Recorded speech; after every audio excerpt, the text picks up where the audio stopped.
Iran Israel युद्धामुळे आता रशियाची चांदीत चांदी होताना आपल्याला दिसणार आहे. धडाधड युटर्न घेत आहेत रशियन तेलाचे टँकर. दोन भारताकडेही निघाले. जगात सध्या युद्धाची परिस्थिती निर्माण झाली आहे आणि या युद्धामुळे जगातील तेलाच्या बाजारपेठात मोठी उलथापालथ होताना आपल्याला दिसत आहे. काही महिन्यांपूर्वी अशी वेळ आली होती की रशियाच्या तेलाला खरेदीदारच मिळत नव्हता. रशिया प्रति बॅरल $50पेक्षाही कमी दराने तेल विकायला तयार होता. पण आता परिस्थिती पूर्णपणे बदलली आहे. आज रशियन तेलाचा दर $70 प्रति बॅरलच्या वर गेला आहे आणि विशेष म्हणजे भारतासारखे देश मोठ्या प्रमाणात रशियन तेल खरेदी करत आहेत. पण अचानक असा बदल का झाला? मध्य पूर्वेत सुरू असलेल्या इराण इस्रायल अमेरिका तणावाचा याच्याशी काय संबंध आहे? आणि सर्वात महत्त्वाचा प्रश्न, या सगळ्यांचा भारतावर काय परिणाम होणार आहे? पेट्रोल डिझेल महाग होणार का? आजच्या व्हिडिओमध्ये आपण सविस्तर जाणून घेणार आहोत. चॅनलवर नवीन असाल तर चॅनलला सबस्क्राईब करून घ्या अशाच जगाच्या घडामोडी बघण्यासाठी. काही काळापूर्वी रशिया आर्थिकदृष्ट्या मोठ्या संकटात सापडला होता. रशिया युक्रेन युद्धानंतर अमेरिका आणि युरोपियन देशांनी रशियावर कडक निर्बंध लादले होते. या निर्बंधांमुळे अनेक पाश्चात्य देशांनी रशियन तेल खरेदी करणे बंद केले होते.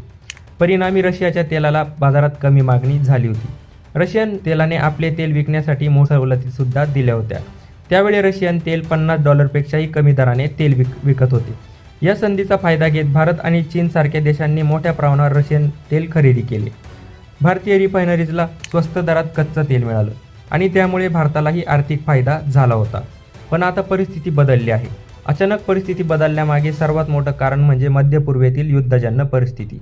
अलीकडे इराणवर इस्रायल आणि अमेरिकेने केलेल्या हल्ल्यानंतर संपूर्ण मध्य पूर्वेत तणाव वाढला आहे. मध्य पूर्व हा जगातील सर्वात मोठा तेल उत्पादन करणारा प्रदेश आहे. जगातील जवळपास 30% तेल पुरवठा या भागातून होतो. जेव्हा या भागात युद्धाची परिस्थिती निर्माण होते तेव्हा जगातील तेल बाजारपेठात तणाव निर्माण होतो. तेल पुरवठा खंडित होण्याची भीती होते. या संघर्षात सर्वात मोठा धोका आहे हॉर्मुझची सामुद्रधुनी. हॉर्मुझची सामुद्रधुनी हा जगातील सर्वात महत्त्वाची तेल वाहतूक मार्ग आहे. दररोज लाखो बॅरल्स कच्चं तेल या मार्गातून जगभर पाठवलं जातं. जर युद्धामुळे हा मार्ग बंद झाला किंवा तणाव वाढला तर जगातील तेल पुरवठ्यावर मोठा परिणाम होऊ शकतो. म्हणूनच अनेक देश आता पर्यायी स्रोत शोधून ठेवत आहे आणि याच ठिकाणी रशिया मोठा फायदा घेताना आपल्याला दिसत आहे. मध्य पूर्वेत तणाव वाढल्यानंतर रशियन तेलाची मागणी पुन्हा वाढू लागली आहे. कारण आशियाई देशांना स्थिर पुरवठा हवा आहे.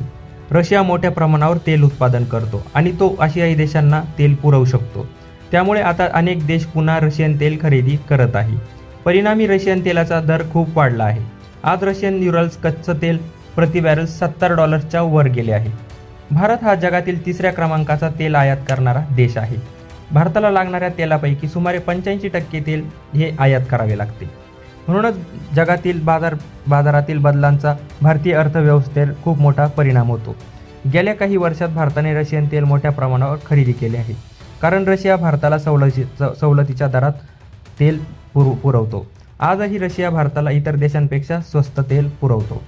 अलीकडील अहवालानुसार पूर्व आशियाकडे जाणारे काही रशियन तेल टँकर आता दिशा बदलून भारताकडे येऊ लागले आहे.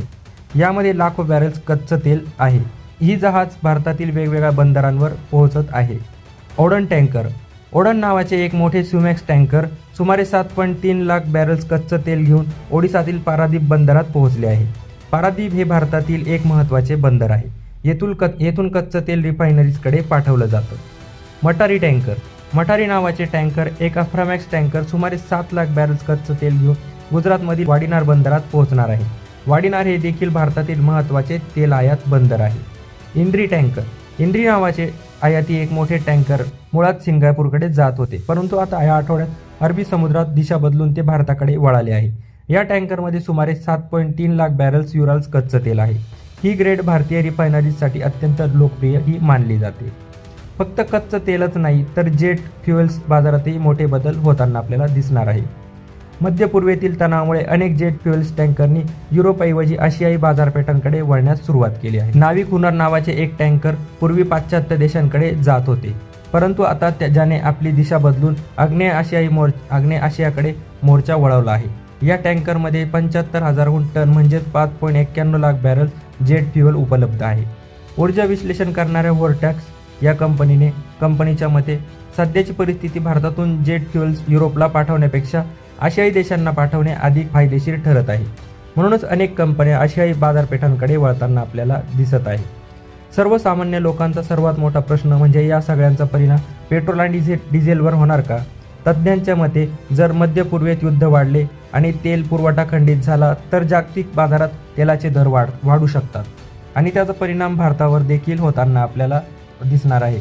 पेट्रोल डिझेलच्या किमती वाढू शकतात. या संपूर्ण परिस्थितीत अमेरिकेची भूमिका सुद्धा महत्त्वाची आहे. अमेरिकेने पूर्वी भारताला दबाव आणून रशियन तेल आयात कमी करण्याचा प्रयत्न देखील केला होता, परंतु सध्याच्या परिस्थितीत अमेरिकेने काही प्रमाणात सवलत देखील दिली आहे. अहवालानुसार भारताला रशियन तेल खरेदी करण्यासाठी 30 दिवसांची मुभा देण्यात आली आहे. फक्त भारतच नाही तर चीन, जपान, दक्षिण कोरियासारखे देश तेल पुरवठा सुरक्षित होण्यासाठी विविध देशांकडून तेल खरेदी करत आहे, कारण युद्धामध्ये तेल पुरवठा कधी खंडित होऊ शकतो. जागतिक अर्थव्यवस्थेवर परिणाम काय होईल तर तेलाच्या किमती वाढल्या तर त्यांचा परिणाम संपूर्ण जगाच्या अर्थव्यवस्थेवर होतो, कारण तेल हा जवळपास सर्व उद्योगांसाठी महत्त्वाचा घटक आहे. वाहतूक, विमानसेवा, उत्पादन उद्योग सर्व क्षेत्रांवर त्याचा परिणाम होतो. तर म्हणूनच मित्रांनो, मध्य पूर्वेतील युद्धामुळे जागतिक तेल बाजारपेठात मोठी उलाढाल होताना आपल्याला दिसणार आहे. या परिस्थितीचा सर्वात मोठा फायदा रशियाला होताना आपल्याला दिसत आहे. रशियन तेलाची मागणी वाढत आहे आणि अनेक टँकर आता आशियाकडे वळत आहे. भारतासाठी ही परिस्थिती संधी आणि धोका दोन्ही आहे. एकीकडे भारताला स्वस्त तेल मिळू शकते तर दुसरीकडे युद्ध वाढल्यास तेलाच्या किमती वाढण्याचा धोका देखील आपल्याला मिळू शकतो.